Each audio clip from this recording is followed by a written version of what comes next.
Hello and welcome to the Emo Social Club podcast, broadcasting to you live from emosocialclub.tv every Thursday night at 7:30 p.m. We are here to talk about some news, talk about mostly music news tonight, so hopefully that's something you're into. But first, to introduce ourselves, I am Brian. And I am Lizzie. We are the podcast about music news, some politics, mostly music news, though.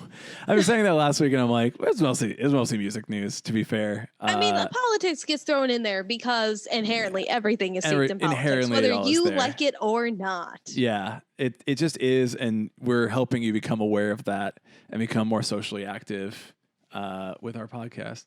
Today on the podcast, we are talking about Spotify's CEO, Daniel Ek, and his economic model. We are talking about e-news is no more. And as it turns out, YouTuber PewDiePie has ears and listens to music. And as always, new music recommendations, mostly from Lizzie because I don't listen to new music. But before we get into the episode, Lizzie, what's going on with you? Nothing much. If you have not yet subscribed to my newsletter yet, that's kind of big fake energy of you. Big fake energy. Big fake energy. It's called Burnt CDs.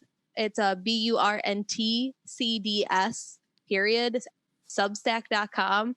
It's basically what newsletters are basically writers talking about their own personal lives and how it relates, at least in the music world, to music or whatever the fuck you really wanted to. So I did that, and I was alerted by Brian that somebody actually left us a tip and a very nice note for the podcast, because I don't want to make any, probably wouldn't make any money from this newsletter whatsoever. But if you're nice enough and you would like to tip us, you can definitely do that. And there's a link at the bottom of every newsletter for you to do that, to keep the neon lights on here. The neon lights. The neon lights. And it actually came from this person. Their name is Emo Bitch, but there's no I, it's just an X, which I do when I am on my personal Twitter, because too many people I work with and go to school who are like professors and shit follow me. So I put, instead of a C for fuck or fucking, I put X instead to censor myself, as I like to say. But this person tipped $6.90, like sick.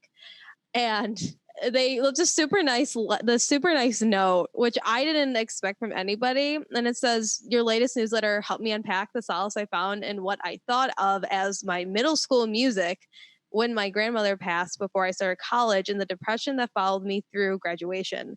Thank you so much for being open, which is super nice. And I wasn't expecting anything like that back, so that's really cool. You can check out my latest newsletter that talks about that, and it's a lot of deep shit that I don't want to get to on the pod, but you can check it out on my newsletter if you want to. You can subscribe. I try to put out like one writing a week, because I am very anal with my writing, especially on my punctuation, since I just got my punctuation test back from my class assignment and I got a 46%. So gotta work on that. Oxford commas. That's not what AP Sal says. I don't care. AP Sal says no. I don't care. But that's all I've got going right now. And obviously, make sure you hang out on Twitter at @EmoSocialClubX, because I am mainly on there, and I would like to talk to people who don't start discourse. Thank you. I put out a YouTube video. Working on some content for us for the Emo Social Club YouTube channel, but I wanted to do a little bit of a test, so I made a cocktail recipe video. It's pretty short. It's delicious Mai Tai beverage, trying to be tropical in these tropical times when we're all stuck inside. Dude, I'm like, oh, I'll wear all black and like a long sleeve shirt and and jeans in the house at all times and just be like, oh, but I have a little tropical drink. Is that the tropical drink you're gonna make when you wear your jeans to the beach? Yep, 100%. Because it's what I do. It's exactly what I do. That's exactly how I am. That is on my personal YouTube channel. You can find it if you go to my, I'm going to say Instagram, because I don't have, like, on YouTube, you have to have 100 subscribers to get a link to it. So I don't have that, obviously, because nobody knows I have a personal YouTube account. But you can find it through my Instagram. I'm just at SpookyPants1, and you can go to there to find my links to everything. Yeah, you can also subscribe to the Emo Social Club podcast on emosocial.club/YouTube. That we can do because I made our own link for it. You can find that even in the link in the links down below of the podcast or the YouTube video of this episode of the podcast. So make sure you subscribe, because we are very close to being at 100 subscribers, and we can just get youtube.com/emosocialclub. So that'd be fucking cool. If you could go to subscribe to us on YouTube, that'd be a huge benefit for us. As far as Twitch streams, I'm continuing to play during the day. We are right now, as far as like our streams, it's pretty much just our Thursday night podcast and our Friday DJ streams at 5:30 p.m. The podcast, as I mentioned at the top of the episode, 7:30 p.m. on Thursday. That's all Chicago time. The DJ streams have been really good. A lot of our friends are coming through, and then we also are getting rated by our friend Gemma, who's bringing all of her. I think we called it the English invasion last week. Yeah, the English invasion. Yeah. So if you want to talk to British people, yeah, come on over. Or if you're British and you want to check out a couple streams, check out It's Gemma Edwards, and then check out us. And then we'll probably play Creeper, because that was the most request thing, and I am all for it as a Ride or Die Creeper fan for the last handful of years. Yeah, I think I'm hearing more new music from just the DJ stream than anywhere else. Like, people just come in and they request anything, and I'm like, fine, fuck it, like, let's play it. Like, we're all in it for the same reason. It's like, we want to hear the bops, we want to hear the jams, we want to get the vibes, but we also want to, like, maybe introduce some new vibes. I will say this: new Marilyn Manson, pretty good. Creeper, right? Pretty good. New Corey Taylor, maybe not the greatest thing I've ever heard. Maybe not that good at all. Interesting music video, though. Interesting. It had a lot of cameos, a lot of people. Maybe actually from Cameo. Who knows? Yeah, who knows? It could have been just cameos, like from that. But yeah. Wow, what a song from the Slipknot lead singer, who already has 2 bands that basically sound the same, and then is like, I need a solo project. And guess what, Corey Taylor, you didn't need that. So anyway, if you come to the streams, that's the kind of content you can expect. It's a lot of fun. We are always on at emosocialclub.tv, Fridays at 5:30 p.m., Thursdays at 7:30 if you want to hear the live recording of this podcast. Subscribe to us on YouTube. All right, let's talk about the news.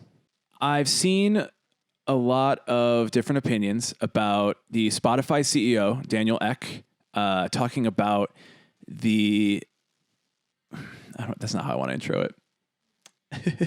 Never has no slogan. Sorry, Lizzie. Oh, well, that's fine. I've seen a lot of people debating a new take from Daniel Ek, the Spotify CEO, and I kind of wanted to bring it up and see if maybe you and I will have a bit of a debate about this topic. I don't know. I think we're generally going to be on the same page here, or at least we'll have an interesting chat about it. But what the CEO of Spotify said basically is it boils down to, and I'll give us some more specifics around the argument, but it boils down to the idea that artists should be releasing more records than they are right now. He says in a great summary of this, his whole thing of this is like, artists cannot survive releasing a record every 3 or 4 years, which is generally how it's been operating with a lot of mainstream artists. I think a lot of smaller artists are releasing more often than that, but his argument is that it's just not a realistic model for an artist to release a new record every 3 years. He went on to explain like about just like staying, there's millions of artists on Spotify. There's millions and millions of songs for people to listen to. And how realistic is it for an artist to release one record every 3 years and stay on top of that? I think this argument is a little bit of a pushback against the idea that Spotify should be paying artists more, which is an interesting take on that. It's like, hey, I know we're in the middle of a pandemic, but I think we should like still pay artists not a lot. I know they can't like go out and do a show right now and make where most of their money is, but like I don't want to pay them more from our platform. And I've seen a lot of people arguing the other side of this is that artists, right, like are making a lot of money right now, but also the fact that you're asking artists to put more content on a platform that you own. You are a tech CEO asking more people to put more things on your platform, which is a little bit skeezy, a little slimy. Like, hey, all of you musicians out there, you know what you should be doing? You should be putting more content on my platform so that I make more money because you're doing more work. And I can understand that take. So that is a brief summary of it. Lizzie, how do you feel about it? How does it make you feel to hear that? Well, Eck originally made these statements during the big tech, basically conference in his way. So it basically encompassed like Microsoft and Facebook and Twitter and all these big tech giants. And it was a huge thing because it was looking at, could they scale things back? So basically they don't have a monopoly on literally everything we fucking do. And basically they were looking at it and seeing how much everybody owns or how much everybody controls. Like we all know that Instagram is a subsidy of like Facebook, for example. So they were looking at how that affects, social media and how it affects also like Amazon, because Bezos was also one of the people on there. It was like, hey, Bezos has a huge monopoly. He's like, no, we don't. What are you talking about? Like there's like Jewel. Whatever. Yeah. Kroger, Publix, wherever the fuck you are, you have different things that are like Jewel to us. All right, Bezos. But he's saying like, oh, I'm not oversaturating the market by doing this. So when Eck is coming up saying, oh, I don't have a monopoly because, you can go on, these other sites, or they can do other releases, or, they can just be on Bandcamp, which we all know Bandcamp has been doing the absolute most that they can by doing Bandcamp Fridays once the first Friday of every month. And they'll still be doing that to the end of the year. Where all the money made that day, Bandcamp doesn't take any service fees out. So all that money, so say it's $20 for a shirt, that artist band gets like 100% of the $20. They don't get like say like $15 taken out of a service charge from Bandcamp. So, and then now I've also seen a lot of arguments too of, okay, if everyone uses Spotify, we pay whatever flat fee that we pay. If you're a student, you pay the $5 one. If you're on the family plan, you pay like $15. Or if you have like the new spousal plan, I think it's like $20 or something. I don't remember how much it is. 12 or something. It's like it's relatively cheap. And then again, you get access to like this entire catalog of all these different artists, and some of these artists are people you've never heard of, and you also get access to like podcasts too, and all these other different things that if you were to buy individually, obviously would add up way more than 15 or 20 or whatever you're spending per month for Spotify. And when we look at X saying, hey, I want you to be putting out extra music out every year, it's kind of egregious to say, because I'm not sure if X has ever been a musician in his life. I'm not a musician. No, he's definitely not. I'm not a musician. I can't play things or sing for shit. So like, I don't know that end. I know the music business end, and that's why I got into it, because I can't do anything musically, actually. But when you look at, the cost percentage of it too, it's like, okay, if I am a artist musician and I'm putting out, say, one record every 3 years, that's money to be raised to pay for equipment, for possibly touring, for promotional use, for management reputation. If you're not, you can be DIY, but the biggest thing that we've always been told, and it's probably the best idea to do, is you should always have a separate manager to represent you, because if you're doing everything on your own, you're going to fuck up more often than not, countless times over. That's the learning process, man. I know it's a learning experience, but it's stressful. Well, yeah. But more often than not, that's what you have to do. Like, there's a lot of like, if you ran a business, you would say, hey, I made $1,000 on this Spotify stream. Hypothetically, obviously, we know a lot of people are not making that much money off of the Spotify streams, as we've seen all over Twitter. Right. But say you make $1,000. Okay, now you have to subtract, hosting costs. You have to subtract, what are you paying your manager? What do you have to pay like the band? How do you split it? How do you pay for your graphics, for, promotional and whatever it is? Then how much do you have at the end of the day anyway? So kind of saying that and then saying, put it on my platform where I'm going to pay literally fucking peanuts unless you are like the world's biggest fucking band, because I'm pretty sure the Beatles, they probably make a good amount of money, probably not as much as they make from, other sponsorships, whatever the fuck they do. Just remember where that money is going. When the Beatles have a stream, remember where that's going.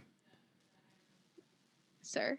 It goes to Michael Jackson. He bought the Beatles entire catalog. Oh, I was unaware of that. I think I'm going to put that out on the podcast, and I'm going to hope that I'm correct about it. And I could be completely fucking wrong, but I'm pretty sure I'm right. Also, Nina, hi. I'm hoping hello, I'm hoping that you don't like you might actually have some good insight in the chat, because I have some pretty strong opinions, and I'm not 100% sure if.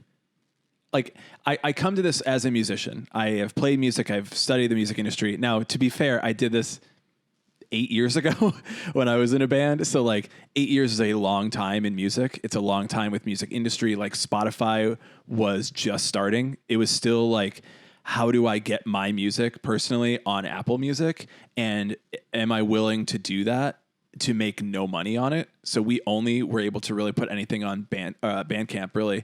And we just did everything as a pay whatever you want thing, because it was that's not where we're going to make money.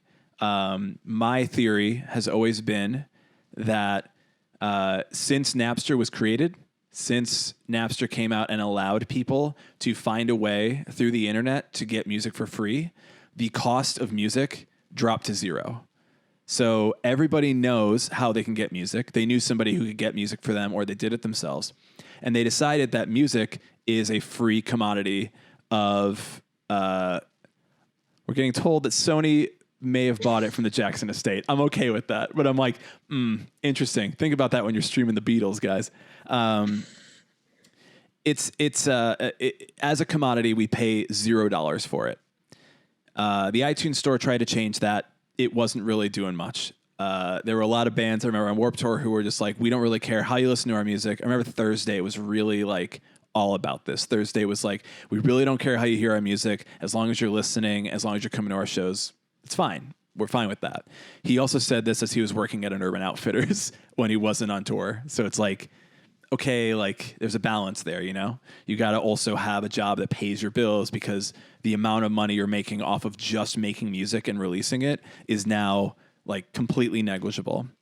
So with the invention of things like Spotify, Apple Music, Pandora, I guess, I don't know, Trapped is making a lot of money on Pandora. Oh God. That's a thing, I guess. There's all of these services that are charging a bit of money and at least giving them something. I do think that there is a certain amount of money that you can charge somebody for those services. And if you go above that, it is less likely that someone is going to pay that cost, because we still can get it for free. It's still very possible to get music for free. Even just YouTube is free. You can go watch music on YouTube, music videos, listen to their songs for free on YouTube on demand with an ad here or there, but it's still free and it's still choice. Also, Nina, I want to read what you wrote in chat. Trapped. Not Trapped. and I see the other part too. Yeah. I think a lot of people forget that starting a band is an investment like any other business. We can't expect to make money from every venture we take. Hard pill to swallow that we just have to play the game of streaming. Yeah. So, and this is where I want to kind of get within this argument is there is that is the industry. If the industry has decided that music is free, if the industry has decided that not the industry, I shouldn't say it that way. Consumers have decided that they are not willing to spend money on music. They are not willing to spend a certain amount of money. I think that the reason that Spotify and Apple Music are doing well is because people are like, I will pay $10 a month to have unlimited music. And everybody's like, this is the compromise. This makes it like, I don't have to buy a record for $12. I don't have to buy a record on iTunes for $10. I can buy all music for a month for $10, which is like to a normal person who has a job is like $10 is like, that's worth it. That's worth it to me. If streaming a song pays an artist very, very, very, very, very little money, which is what artists are saying. Of course, you're not going to see a lot of money from streaming if it's only $10. You'd have to raise that price for how much you're charging consumers to pay out the artist or the person you're streaming more money, which is not unrealistic to do. But you're asking people who run a business to change their business model where they're making a lot of money to benefit people who are making a lot less money doing all the work for it, which, you know, capitalism. Also mentioning in the chat, you don't have to chance some random virus on my computer. Yeah, man, LimeWire fucked up my shit when I was a kid. Yeah, I lived and died by LimeWire. As soon as it came out, my dad's like, all right, let's learn how to not get a virus on here. And I was like, cool. No, I'm not doing that. I'm taking the chance on the virus for Creed _with_arms_wide .mp3. You mean I definitely found like the Evanescence like demo. Hell yes, like, dude. I found like unreleased Evanescence songs. Demo. Yeah, it was the demo of the song too. Imaginary, and I cannot find it anywhere. Yeah, and that is my favorite fucking Evanescence song. I lived or died by that in middle school. Thanks for coming by, Nina. Thanks for giving us some thoughts too. Dude, Evanescence I'm glad is so you good. love Evanescence. Evanescence is so good. Thanks for coming by, Nina. Appreciate your insight. Also, we'll tell you some more information about this. I would love to hear your take on it, being that you work with bands currently, because I'd love to see how you think about this. So we'll be in touch because I want to get your thoughts on this. Yeah. So I also got they had an unreleased song. And it was like making the rounds. It was like from a CD that they like gave to people like at their original shows. And it was a song that Amy Lee wrote for, I think it's called For You. And she like wrote it. Yeah. She like wrote it for Ben Moody. And she was like, I don't want people hearing this song. Like if you find it, like delete it. Like I really don't want people to hear the song. And I'm like,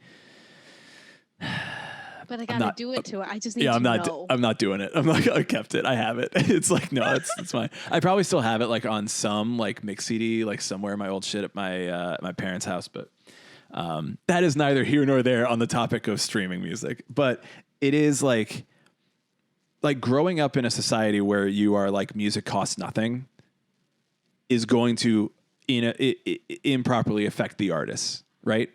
And I think that we now have assumed that this is the way we do business. That is the compromise. And the business person of Daniel Ek, the runner, the company runner, is like, yeah, of course I want more people on my platform. His argument would also be, yeah, I can't imagine that they would say I make too much money on my platform. Like, oh yeah, you make too much money? Oh, we'll gladly bring that amount down. No one's ever going to say that because that's firmly unrealistic.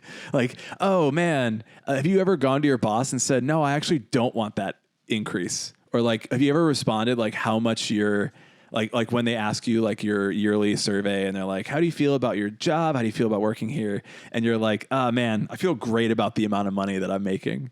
Never. You would never do that. For people who have ever had a salary in their life. Because I've never had that. It's working at like major companies. Like major companies want that feedback from their employees because obviously they have hundreds of employees and they're like, we have to take all of that and then like we put it in a pool and you say this is what we're doing. The most I got asked was one day passively in the hallway, one of the marketing was just like, hey, do you like working here? And I was like, God. Not a survey. That's not a survey. I gotta go because we gotta go to an event. Like, this isn't the time for this. No, that is not a survey. That is bringing no benefit to anybody. He does know everyone's zodiac sign and That's- horoscope though. So That's even there's less. That's even less of an effective survey. But you would never respond and say, "Yeah, I'm making enough money." Like you would never do that. It doesn't benefit you economically to ever say to somebody, "Yeah, I'm definitely getting paid exactly what I want. I want no more money. I want to receive nothing else monetarily than what I'm making right now," because that's stupid as fuck. So like, I'm not saying that artists are making enough. I'm just saying that it's very hard to completely say within the structure of the music industry as it is to say that they are or are not making money, enough money. I certainly think that record labels, as the still main function of how the music industry operates, is the big problem here. Like that is the issue, is having record labels as someone that puts your records on Spotify, takes a cut of your money that you're streaming from Spotify, takes a cut of your merch, takes a cut of your touring.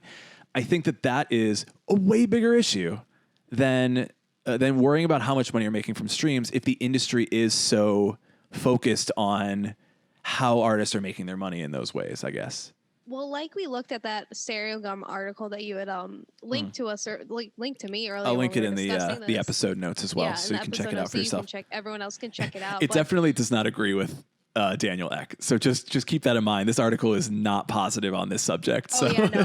But it does show like, both sides of the argument. Yeah, So Car Seat yeah. Headrest is a band that makes like minimum is like a 7-minute song minimum on most of their albums. It's really good, I swear. I love Car Seat Headrest. I'm just letting you know what you're getting I know into. you've You decide to recommended go them listen to before. them. I'll have to listen to them They're now so because good. they're mentioned. But they were saying that, we have made more money from streams when they were independent. So they originally on Matador Records, which is also under like Queens of the Stone Age and Lucy Dacus. So kind of like bigger like indie names. I guess Queens of Stone Age is considered indie now. Don't know. What? But okay. They feel know. major. Feel a little major. Yeah. I don't know. I mean, Josh Homme, he kicked that photographer in the face. He's getting a divorce from Brody Daly. I don't know. Maybe they've just kind of, readjusted their level there. Maybe. In their genre levels.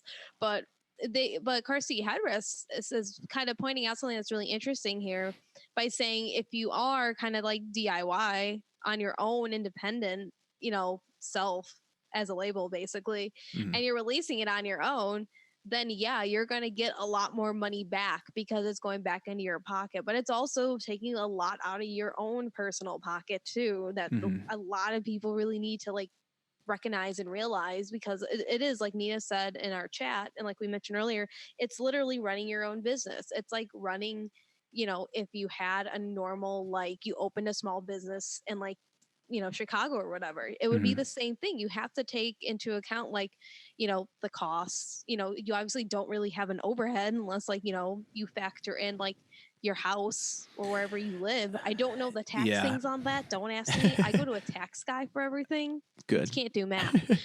So when you have these things, you have to kind of realize like, I could be an independent musician and put out music on my own accord multiple times a year. I mean, look at fucking King Gizzard and the Lizard Wizard. They put out like 13 I can't even say albums in one whole ass year. And guess what? I don't know if all of them hit. I'm not listening to 10 fucking albums by King Gizzard and the Lizard Wizard. That's a special type of person that is. I have a lot of friends who have. They are very special people. So they can be more of a testament that if they're good or not. But because they're doing it independently and they did it so frequently, one, they kind of made a name for themselves for being so completely ridiculous by doing this. But also, they were playing sold out shows, at least here in Chicago. I think the last sold out show they had was at the Riv, if I'm not mistaken. Concord or Riv or something, yeah. Yeah, but a fairly big, like, mid-sized venue here in the city of Chicago for us. So, and I know there's like so many fucking people in the band. So then you also have to split things that way too. But you have, all that money going directly towards them. I don't know if they have management. Most likely they do, because I don't know if I would necessarily trust 13 people or 10 people, however many people are in that band, to like handle everything. I can't get fucking 4 people in a room together, let alone 13. I don't know how But Slipknot did it. There must have been I don't fucking know. nothing going on in Iowa to get that many people Well, I in a mean, room to it's Iowa. practice. What do you expect? But like, I don't They have know. corn, and that's it. Fucking corn. I would assume that like most artists have management. And when you're talking about overhead, I would assume like that's part of it. Even if you're DIY, you would want somebody as like a manager, somebody involved in the production of your band to help you do the things that your band can't do. I also, just coming from being in bands and knowing how people operate, is like, yeah, people can't like fucking do shit. Like people don't do shit. Like it's just a fact of the thing is like, if you're an artist and you want to be an artist, that is what you want to do.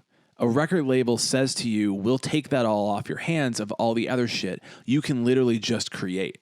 Your job now is just to make the music that you want to make. And the record label then takes a bunch of money out of you, or that you are earning because you are doing the work. They are providing you with like cash up front. They're providing you with the means to do the things. They're providing you with a team of people to do things like graphic design, promo, booking. They're providing you with these sources to get on these things. And that's important. But we are now in an internet age where all of that is possibly done independently. If you are making connections and you're making networks and you're doing the work on your own, you can do it. I hate to agree with I hate to disagree with this article that we're referencing, because they do kind of sarcastically mention that that Eck is saying that artists are lazy because of making music. And I don't necessarily want to agree with the point that like, yeah, they are lazy, but like in a way, there is some laziness there of doing the research and the work to get to know all of the parts that it takes to be DIY. So this money is just straight up coming to you.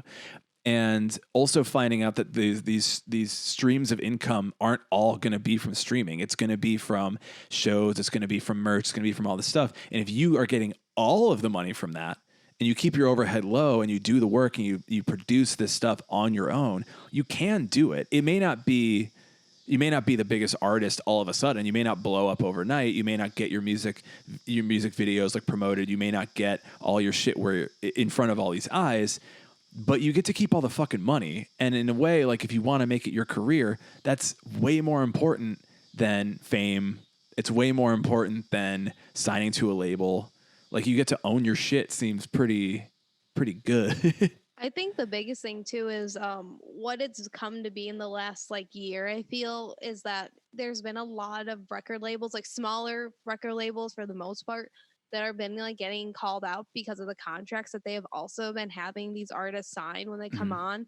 One of the bigger ones that I remember was Tiny Engines. The artist Adult Mom had called them out saying that they hadn't gotten paid anything and they wanted to own their masters. And there was a lot of basically like contractual legal jargon that one wasn't being properly followed through on, and two also not clearly defined, which we all kind of know in a sense of like, you know, when it comes to legal and contracts, you always should have like somebody who's like a lawyer or has more knowledge. You need a lawyer to look over that shit. Look it over to like explain it to you, because people go to law school for a couple years for this and like go through really rigorous testing to make sure that like they can represent whatever it is. People go through that shit just so they can learn how to fuck you. Like people learn that shit because and people say, "Oh, it's just standard stuff." Fuck that. The standard can be bad. The standard can also be terrible. Like you need somebody who's fighting for you when you're signing these contracts. And it's I want to have empathy for these people that have bad contracts, but it's like, man, but why did you sign it?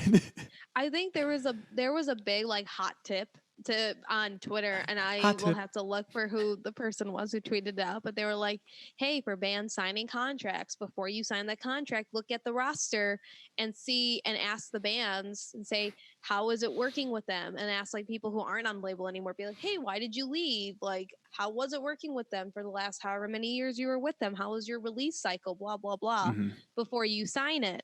And a lot of people like were retweeting and replying are like, oh, I never would have thought of doing that. It's like the simplest thing to do.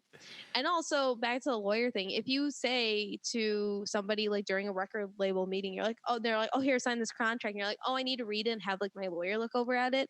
This is in any situation, anywhere you go, if they seem hesitant or they're like trying to force you to sign it, it's probably like bad vibes. Don't sign that shit. Do not sign it, and make sure you have somebody look over it then, because if all of a sudden you're like, oh, never mind, be like, okay, I probably dodged a bullet here. That If the contract can go away that quickly, yeah, if you're gonna lose something that quickly because you need a little bit more time to have somebody professionally look over it and give you advice based on that, then the contract isn't good in the first place. If the contract is good, it can also be good a few days later. It can also, if it can stand the test of that time, I guess is what you'd say. And the other thing is too, is if you're able to not have like that weird shit go down with, you know, a label or whomever, and you have a lawyer look over at it, they can be like, oh, hey, you should be, they'll give you the advice. Cause first of all, you're paying them to look it over. Second of all, they're representing you. So they'll say, hey, they want to take 20 or 30% of your album earnings. Mm-hmm. We can negotiate that and give them only 15. And, you know, you move shit around and you negotiate, which I have found to be sometimes is really difficult for people, because obviously you want to like get in to just do it, especially like when it comes to jobs too. This is like a huge thing. Oh my God. Yeah. And there's not a lot of like conversation about it to begin with, but if you are like an artist, especially, and you are doing these things, I know there's kind of like both sides of the spectrum. I have seen some other indie labels during this whole like Twitter, social media debate about are contracts good, are contracts bad with record labels. It is more often than not better to have a contract for the sake of, let's equate it to, hey, you got married and you got a prenup, but then like 5 years later you divorce, and it's like, oh, fuck. It protects you. What happens? It protects you in the long run, but you know, everyone involved needs to be very savvy. It's like not a bad thing if it doesn't fuck you. Yeah. Exactly. Like maybe it'll fuck you a little bit, but would you rather have a little bit of fuck or a lot of fuck? And in this that situation, wasn't how I it's the lesser one. But sure. And in this situation, it's the lesser. Yeah, that's how I'd put it. Mm-hmm. So I think the last part I want to get to here with the Spotify thing. So we talked about how he's saying they need to release more music. Artists are saying we're not getting paid enough, and now you want us to make more product for you. We are forced to use your platform because you have this monopoly over streaming. We have to have our stuff on every platform. You want us to work harder for you. You're not paying us enough to work that hard for you. We don't give a shit about your platform. We just want people to hear our music. And also that labels are bad, and they are taking a lot of percentage of the money that they're making off of these streaming platforms, and it might be possible to make money if you are independent and you are a big enough artist on those platforms. The part of this that I want to also hit on is that his argument that they should be releasing more music more often is a really good fucking point. Like and he's saying albums, right? So he's speaking to the content that you should be putting out on this platform is album based. And albums have traditionally, it's kind of fluctuated. You know, you'd have an album that's like 13, 14 songs. I think that's kind of where you get the idea that like a song is worth $1. It's like 99 cents for a song. Like there's about $12 for an album. There's about 12 songs on it, right? He's saying this with the expectation, I think, that artists can release an album, meaning it can be whatever. Like you can do 5 songs. You don't have to call it an EP. You can call it an album. You can like, it feels to me like you can kind of do whatever, because all the rules don't really fucking matter. The rules are made up by record labels. The rules are made up by the people who are just perpetuating the history of how this industry has acted for fucking ever, which has only benefited I guess if people would say like fat cats sitting in their high towers, like reaping all the benefits of all these artists just going out and making music and making money for them. So the argument from a lot of artists has been that you want us to continually create subpar art because you want to make more money off of us. And that is the argument here. And I really don't understand that argument personally. But I am arguing this from an economic standpoint. So that might be. I think the big thing is too is that when you really look at it, when you look at like larger name artists and bands, like Rihanna or Katy Perry, for example, they don't make a lot of their money from like tours. No. They make a lot of their money from sponsorships. Yeah. And that's something that's not really talked about a lot. They have a lot of different income sources. Exactly. They're and, not relying on music. music. Is like the least is like if you had a list, like music would be like near the bottom of how much money they actually get from that. They get so much more money by other sponsorships and like being brand ambassadors or like releasing your own company, Fenty shit. and shit like right. that. And that's where Being you on make The Voice. a lot of the Not The money. Voice. That's where you have like $1 million people. Yeah, you're not. And that's realistically how you become that famous and rich if you are an artist. If you are like kind of like a pitchfork size band, which is cool, that's obviously awesome. Cool. Unless like you get these big brand sponsorships, like sick, Van sponsors you, they give you free kicks, sick, I love that too, but they're not going to give you anything that's like super monetary. That's like, oh my god, they're going to give me like $100,000 unless you are like a really huge band, or something like that. You have to look at like the mainstream consumerism. Yeah. And then we look at, the indie DIY culture that's like, we're not going to sell out. It's like, okay, you pick your poison then at a certain point and you realize like, do I want to do this route or do I want to do this route? I mean, obviously not a lot of bands and artists will get to that point. It is kind of like that diamond in the rough, the one in a million as it's always been. Mm-hmm. But if you come to that point and you're faced with, do I say DIY or die, or do I sell out and make millions of dollars doing what I love to do, and then I get sponsorships by going on a commercial and being like, look at this, buy it, okay, bye. And then you pocket all that money. You just had a prop there for just that purpose. It's a book. Hello, go buy this book. Yeah, like there is not one job, and I guess you could even say that like in 2020 especially, being that we can't do shows and like you're not making any money off touring right now. I hate it, but it's just a fact of life right now. I guess you could consider it, because it's internet music streaming, you do kind of work on the internet. Your job is part of the internet culture. So in that, if you look at other internet employees, I don't know if you'd say it that way, but like YouTubers, streamers, everyone will tell you like the money that they make from the actual thing that they're doing is not really where they're getting the majority of their money from. It's all a vehicle to the other shit. Like Rihanna gets popular from making music. She's not making the money from the music, but she's using the popularity to do other stuff, whether that's making her own companies, whether that's selling products for other people, influencing on social media, whatever it is. Like your income sources have to be diversified no matter what, because as a musician, your job is making music, but that's to get to the other stuff. And I think this is where a lot of musicians miss it. And this is like where you see a lot of older musicians, especially, coming into the argument is like, yeah, you're not paying me anything for the music I make. It's like, yeah, because nobody wants to fucking pay you for the music anymore. And you haven't said anything about what you're going to do, because everybody is not doing that anymore. You're just like, oh, why couldn't it just be the way it used to be?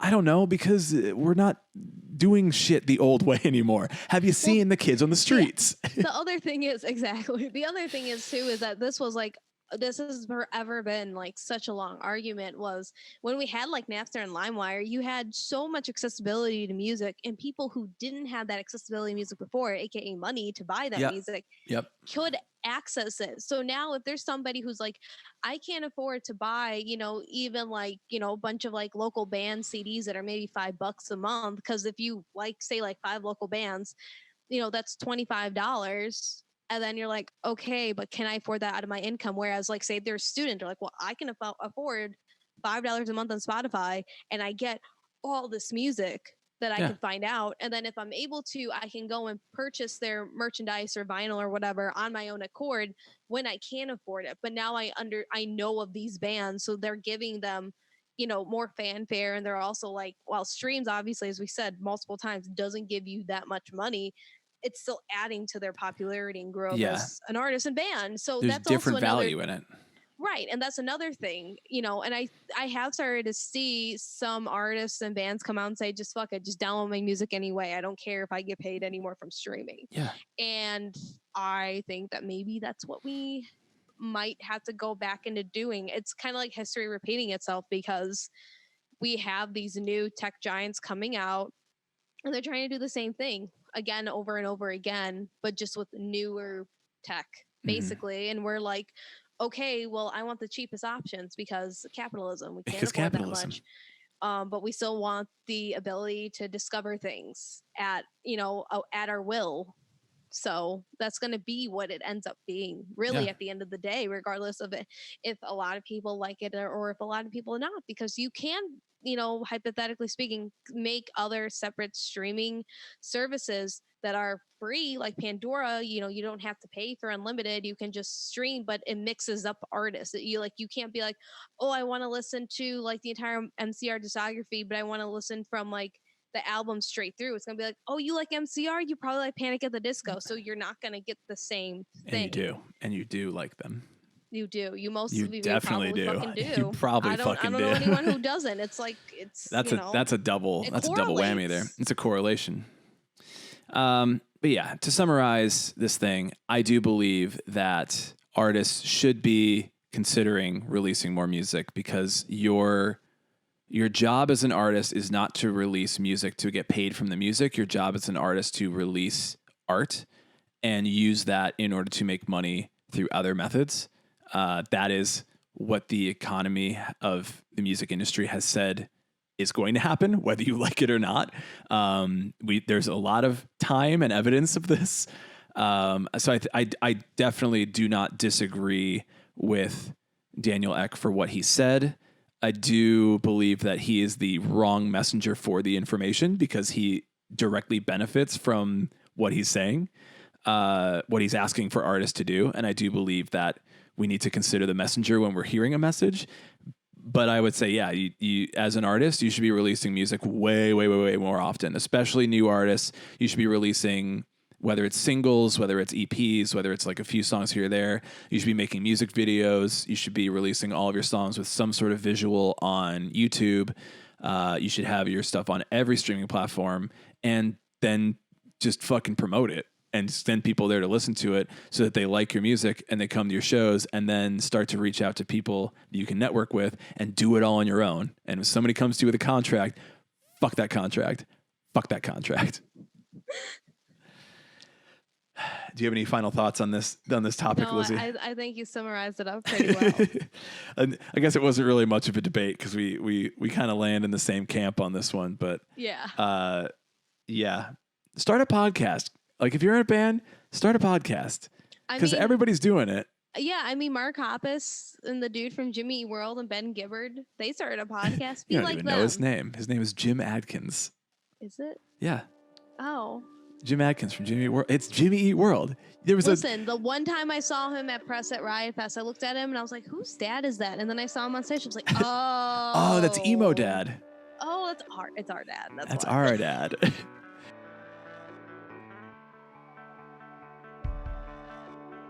So E-News has, first of all, been around for like 29 fucking years, which I just thought it had existed forever and was just gonna be there.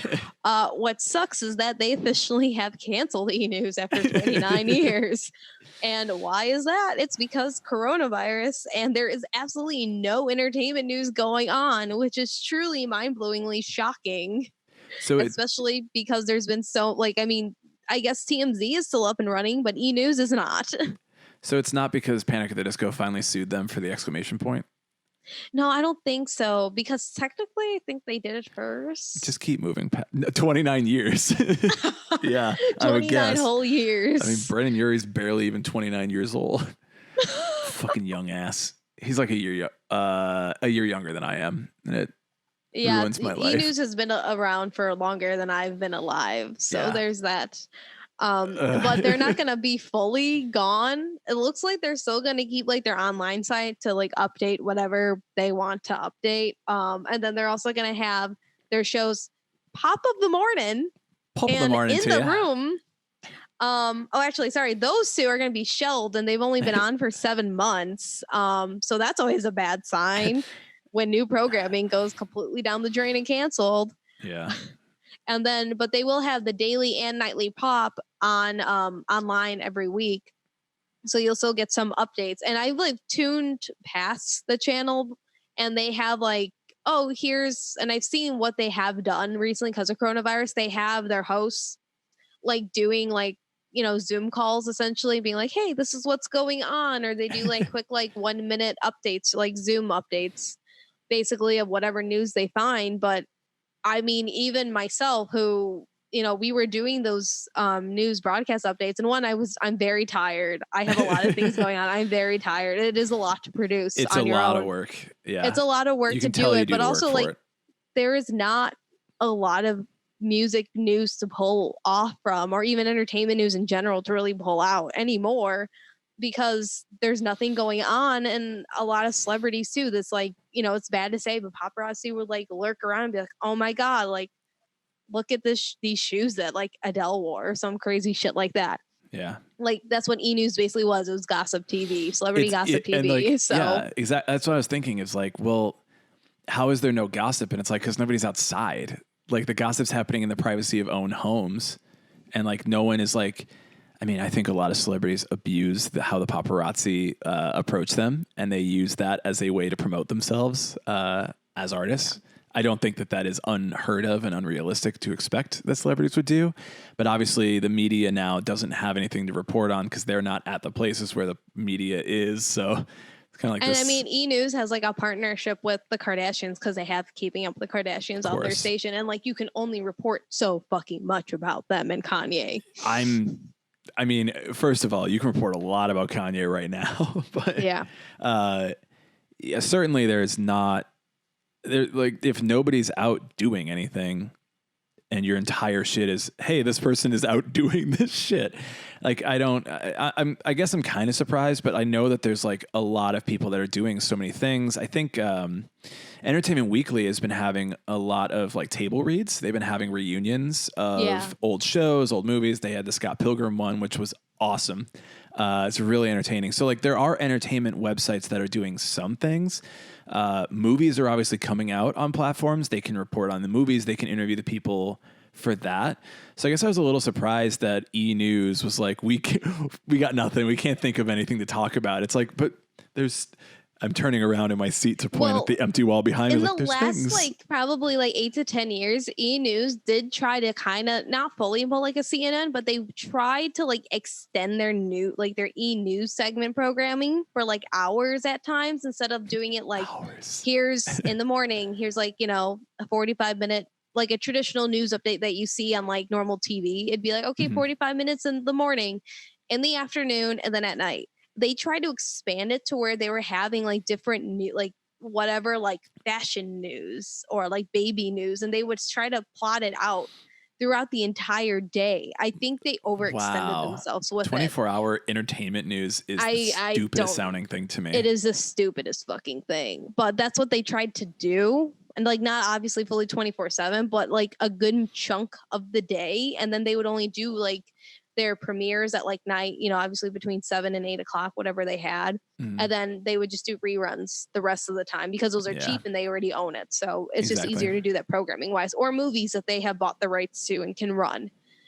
So I think it's just so crazy because it's kind of like the end of an era. I grew up like watching E-News, and that's kind of like where I got like my love of like, I guess it's bad, but like celebrity gossip and like entertainment type of stuff. Trashy gossip. Right. And then like it kind of, obviously it's evolved to where we are now, but it's kind of like I saw it and I had to like reread it a couple times because I was like, it didn't end. Like that's just not a thing that happens. Yeah. So maybe it'll come back after coronavirus, and obviously more shit will start to happen because, we're all going to come outside eventually, hopefully. And then like everyone's going to be like balls to the walls, fucking crazy. So that will be a lot of stuff to report on. I do. I have this feeling like once, I'm not saying quarantine because we're not in quarantine. Unless you are sick, then you are in quarantine. We are all just socially distancing and isolating ourselves so we do not get sick. So again, it's not that quarantine will be lifting, but regulations around what we need to do to keep people safe and healthy will lift. I have a feeling a lot of this stuff is going to end up coming back. Like, there will be people who want an e-news. It's just that there's nothing for e-news to do now. And I feel like if it's not e-news, it will be somebody. Like you said, TMZ is going to still be around, and somebody will pick up the slack there once there is news to be found. We'll just have to see who does and how does they do what the does occur. I said what I said. I said what I said. I was like, also like AP News, like, Alternative Press News seems to still be running strong. I was about to say, like, I was like, are we talking about like actual like AP? When AP I say news? when I say AP, I mean Alternative Press. I do not mean AP. I have news. to like code switch that in my mind. Yeah, sorry. That's what I use at work. Sorry. Yeah, I realize. Yeah, Alternative Press. I'm like, Alternative Press is doing shit, and they are the. I don't know. They're a big, like, I'm going to squeeze as much as I can from this. Like, I will juice the shit out of this to get as much information as I can. And I will write full articles about this. I will repeat so many things in multiple articles about the exact same topic. I'm like, Alt Press, you are objectively being bad. Well, I mean, like our friend James Shotwell said, like they're trying to cater to like so many audiences, but they also have like whomever they're partnered with, you know. So like bands like Water Parks and like the big name bands like obviously MCR and Panic at the Disco and whomever else. I think Youngblood was on one of the covers. Probably. I'm not sure anymore, but Umbrella Academy was just on the cover, and I'm like, what? Well, your Alternative Press? What? Well, Gerard Way, it goes hand in hand, but again, they have like they have stuck more in like the marketing journalism, which is kind of like a whole ethical thing. That's a completely other podcast to talk about. Yeah, I fucking hate it, but I get it, and I'm glad Alternative Press has lasted this long. I wish they could do better work, but it is what it is. So we'll see. We'll see how the news comes back about entertainment shit after coronavirus.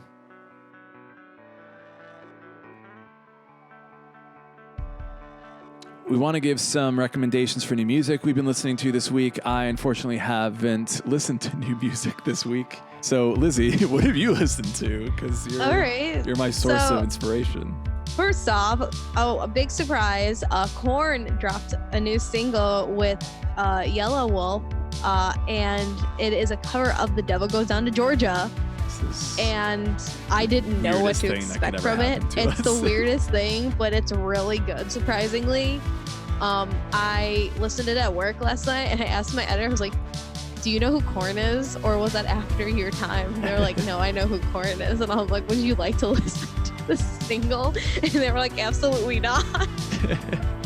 But I would tell you to listen to it because it's actually very good. I'm not a Korn fan either. Like, I'll listen to maybe Freak on the Leash once every handful of years because I remember it exists. Sure. It's a new metal night. I don't know. Oh my God. Sometimes you have those. Another one is I Don't Know How, But They Found Me. They dropped a new song called Leave Me Alone, and they announced their new album coming out on October 16th, which is supposed to be called Razzmatazz, and it's all in capital letters. Big vibes on that. Of course. Definitely fits with the brand. Another one I really like, it's from a DIY band called Pink Shift, and it's called I'm Telling My Therapist on You. It's like a very short, fast, like kind of old school, kind of riot girl, post-punk sounding song. And it's been getting a lot of really good hits too online. Like Stereogum picked it up, super liked it. They're like a brand new band. I think this is their first like couple singles that they have been putting out lately. So they're definitely a band to check out. And then I just saw this earlier today. Scottoon Network is actually premiering, I think like right now at the same time that we're streaming this on Thursday night, this band called Kill Lincoln and their new album called Can't Complain. They're on Mutant League Records, and it's basically ska. So definitely, if you're a ska fan, check that out because, go on and do that, ska fans. Courtney did tell me earlier in the week, she asked me my opinion and take on The Interrupters, another good ska band that was actually going to open for the Hella Mega Tour. If that were to have happened, it would have happened next week, and I'm so upset about it not happening animore. Can't think about it. it's in my Don't think calendar, about it. so I have to delete it. It's so upsetting. Yeah. But they did a cover of Billie Eilish's Bad Guy that is in the new season of Umbrella Academy that I was unaware of. Pretty good. And it is really good. Yeah, it's so pretty good. please also go check that out. Yeah.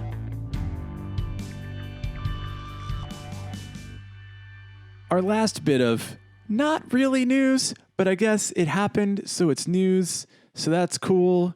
News. That's a whole section of what we're calling this section is like news, but not news, but newsy. It's entertainment. It's This is your entertainment new. news. This is your new e-news. Yeah, we're replacing e-news. It's also about Spotify, so this is kind of like a combination of stories all in one right here. PewDiePie's fucking Spotify leaked, quote unquote, and people on Twitter were like responding about like a screenshot of his recently played artists. And people were kind of divided on this for just some context, because this is how people on Twitter talk, because they don't have any fucking context in Twitter. They just talk about what they're fucking seeing on Twitter. PewDiePie is the number one most subscribed to YouTuber, so you probably already know that. Generally makes like kind of just stupid fucking content. I do like PewDiePie's content occasionally. I am subscribed. I am watching some of his videos, and I did watch his video responding to this earlier today, which is why I wanted to kind of bring it up in the podcast, because I'm like, all right, cool.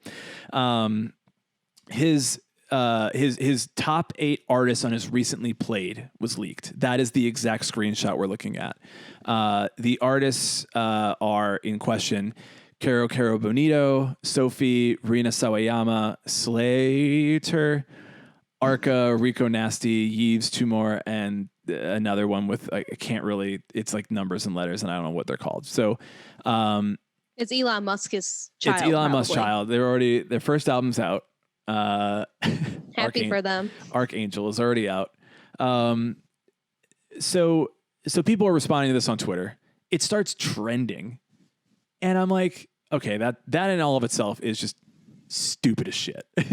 Like, I get that you're like the biggest YouTuber, but finding your Spotify seems to be like, A, I don't know why it took this long, and B, it doesn't seem to be like in any way interesting. But I believe that because PewDiePie has had controversies in the past, that people are just assuming that he's a controversial figure still, even though he's not Jake Paul. Oh God! Like, Jake Paul's in the news every other fucking day. Yeah, I mean, Jake Paul just had his house raided and taken out, like, by the FBI with so many guns in his house. Yeah, I don't know why Jake Paul has guns in his house, other than the fact that he is insane. Because he's a fucking child from Ohio. Like, that's why he has guns in his house. Is this why I don't trust people from Ohio more often than not? Maybe. So obviously, being a person who has had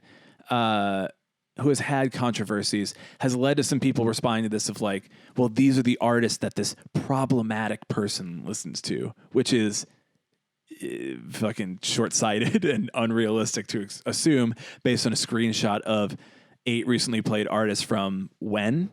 We don't know how recently. We also don't know if he listened to one song by all of these recently played artists. This is like so little research into something. So people started to go down like the path, and they started to put a lot of things into context. They started to like they showed his account. People could go and they could check out all the artists he's been listening to. Could go down this rabbit hole of shit. I'm literally going to call this a rabbit hole of shit. Like, first of all, if you've listened to us recently, you know that a lot of these artists are on 100 Gex's new remix record. So it's possible that they're just a feature, because that was one of the records he recently listened to, and it had all of these artists on it. You could say that it's like these are features on other songs, and Spotify just sees that they're an artist on it. So it says, oh, you recently played a song by this artist, even though it's a feature. So there's that. In like the way Spotify works has been completely forgotten about, because people are like, I need to attach meaning here. I need to take meaning from over here. I'm doing a hand signal on Twitch. Meaning from over here and a meaning from over here, and they must connect through something, through a nebulous, invisible force that brings these two thoughts together in my brain and all of yours. it must be that. There was one artist, I don't know who it is because he made a response video and he blocked out the name of the person who tweeted this, but they said, I just found out PewDiePie listens to my music. Hey, PewDiePie, don't listen to my music. And his response was like, you were probably a feature on one of these songs I listened to. I don't know you. I've never listened to your music. So like, I'm not listening to your music. I've only heard you because you were on an artist that I do listen to. And he called out some artists that he really likes. I don't personally know any of them. He did say that he's like, he was saying like, what if it was an artist I actually cared about? He's like, Radiohead is one of my favorite bands. And so if Radiohead came out and said, hey, don't listen to my music, he's like, I probably still will because it means a lot to me. Yeah, I've always wondered like what does happen when that does happen. Because obviously it's usually had been more like what we have seen, like, you know, Republicans like coming out being like, I listen to Rage Against the Machine. It's like, well, buddy, I didn't know. I got some news for you. What machine were they raging against? The toaster oven? That's my favorite response to that whole thing. God. I believe some people were going through and they saw problematic artists and said, oh, PewDiePie listens to problematic artists. And it's like, I don't know why we are holding his decision to listen to artists that are on Spotify. like we're holding him accountable for these choices that he is able to make because the music is on a public service, something anybody can sign up for. Anybody can listen to any of your music. That's the way you've done it. Like, that's just what it is. And I find it very strange comparing it, let's say, to Brandon Urie saying, I don't want my music being played at a Trump rally is vastly different because they have to pay for that. They pay licensing for the music to be played at a public event like that. Somebody's already paid to listen to your music if it's on Spotify. So they can do it. They're allowed to do that. And you can dislike all types of people that like your music, and that's okay, but you're not going to be able to stop them from listening to it as long as it's still on the platform. I think the biggest thing is when it comes to problematic artists is when, especially if they are problematic because they have had like really bad allegations against them, like Brand New is like the biggest example and like the easiest to kind of just throw out there. It would be at the same time like PewDiePie still listens to Brand New, even though like this has been, you know, like a resolved scene issue of like, we don't play them at emo nights, we don't listen to them, whatever the fuck we decided to do. And because that's been a thing for years. So I feel like if it was something like that, people would be like, oh, you are supporting these people who have been outed as abusers. Yeah. And like you're giving them obviously not a lot of money, like we said earlier, but you're still generating some type of income for them by doing the streams. Because I do have friends who, you know, it was a thing of like, oh, I can't listen to Brand New anymore, but like Brand New is like one of my favorite bands, not me, but like my friends. And they're like, well, I'll still listen to them, but I'll listen to them on like the CDs or the vinyl that I have, but I'm not going to like, you know, buy merch from them. I'm not going to buy like anything new from them directly. I'm not going to stream them. I'm just going to, whatever I have is what I have. And that's it. Yeah. Yeah. I think that's the only way you can really do it. And it's your personal decision of which way you want to go with that. You cannot hold somebody else accountable. You can only educate them so that they make different choices, but you yourself are not going to be able to stop somebody else from doing something that you disagree with. You're just going to have to accept that. And the thing is too, is that Spotify does have like a private option that like nobody sees what you do. So if that's what you want to do, I guess could put himself that. on that. Yeah, I guess that's like something he probably should consider now. He already like, you know, he had his whole thing today. You can watch his video. I'm not going to link it because he's like the biggest YouTuber. You could probably fucking find it by searching. But like him talking about like how he feels about this. It's a pretty short video. He just kind of gets into it and just says how dumb this is.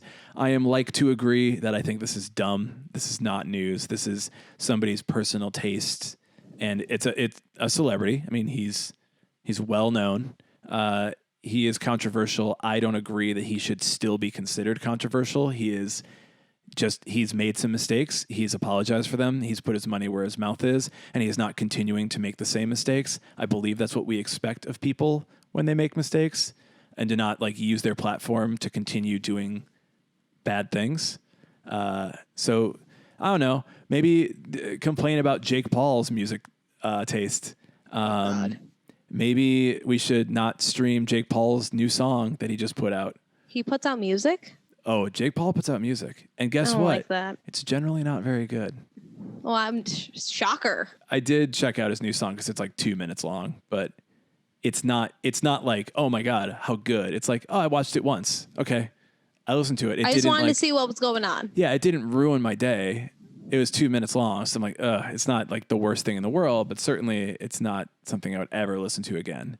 But somebody who is, obviously doing bad shit constantly over and over and over again, somebody who is taking advantage of the Black Lives Matter riots to loot a mall in his town and then throwing a bunch of coronavirus ignoring parties at his mansion, which then got raided by the FBI. Like, that maybe should be the person that we are a little bit more concerned about than somebody who's like, I did bad things before.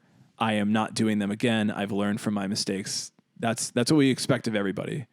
If Jake Paul or some people like him are learning from their mistakes, we should also forgive them. It doesn't seem like that's happening, so you can still hate Jake Paul.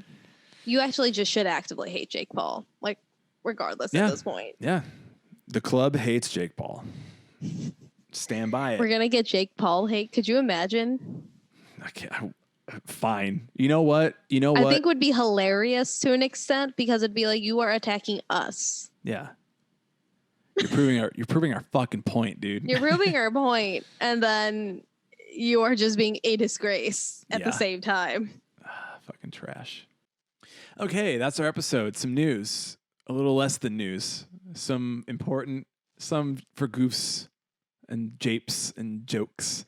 Japes and jokes. Yeah. So thank you for listening. Thank you for checking out the podcast again this week.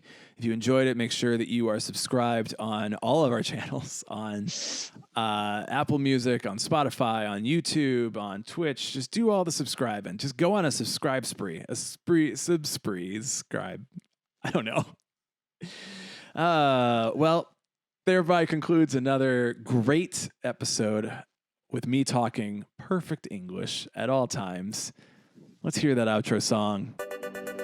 Thank you again, as always, every week going forward, maybe a little less sometimes, but at least this time, I'm Brian.